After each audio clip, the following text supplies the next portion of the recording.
Joining us now to talk more about all of this is NewsNation political contributor, former D.C. Democratic Party chairman and attorney Scott Bolden. Scott, thank you so much for being here this morning. Thank you for having me. Wonderful to have you. So the 6 charges that were dismissed have to do with soliciting a public officer to violate their oath of office and Trump's January 2021 phone call to Georgia Secretary of State Brad Raffensperger. What are the impacts of tossing these charges, in your view, the biggest?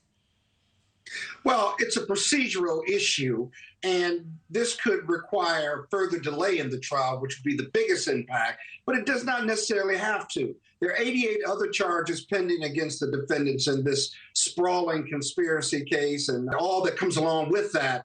The judge indicated that they could appeal it or they could re-indict these individuals on these underlying charges. These charges are problematic in the sense that the underlying factual predicate was insufficient to give the defense notice of what exactly they were being charged with. But it's clearly fixable. At the federal level, it would be a bill of particulars that the court would grant. But here, Georgia doesn't have that in their criminal statutes. And so this is a big deal, but it's not a big deal at all. It can be fixed by the prosecutors. Well, and to your point, the judge in this case writing the prosecutors could seek a new indictment on the charges he dismissed.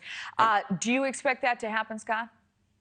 It'll be interesting because I think the prosecutors have a strategic decision to make now. Do they appeal it, which would cause further delay in the possible getting to trial, even though I don't think this case is going to trial this year, given how big and sprawling it is? Or do they re-indict on these charges and give a factual predicate for the underlying felony based on the solicitation? It's a timing issue more. They could ignore it, accept the ruling, and just go forward with the 88 other charges against the co-defendants. So they've got the discretion to make this choice. They've got 60 days to make it. But again, that's further delay, at least on these 6 charges.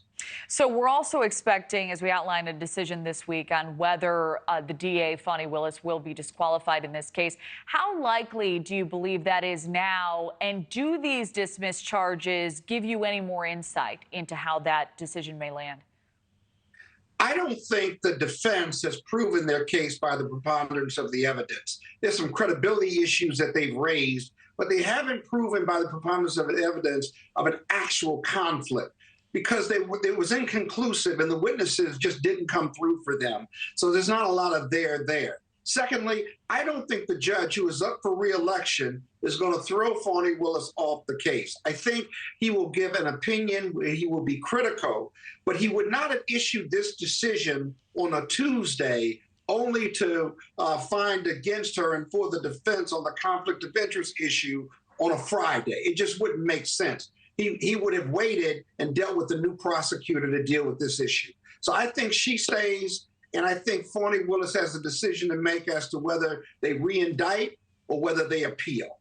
But again, timing is everything, delay is everything. It's a matter of what her priority is strategically in moving this case forward. Yeah, all right. Interesting analysis as always. Scott Bolden, thank you.